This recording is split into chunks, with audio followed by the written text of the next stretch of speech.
कान्ताय कल्याणनिधये निधयेतिनां श्रीवेङ्कटनिवासाय श्रीनिवासाय मङ्गलम् लक्ष्मी सविभ्रमालोकसुभ्रूविभ्रमचक्षुषे चक्षुषे सर्वलोकानां वेङ्कटेशाय मङ्गलम् श्रीवेङ्कटाद्रिशृङ्गाग्रमङ्गलाभरणाग्रये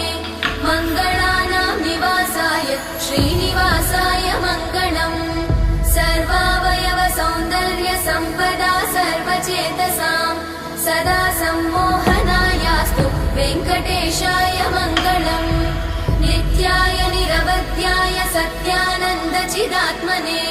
सर्वान्तरात्मने श्रीमद् वेङ्कटेशाय मङ्गलम् स्वतः सर्वविदे सर्वशक्तये सर्वशेषिणे सुलभाय सुशीलाय वेङ्कटेशाय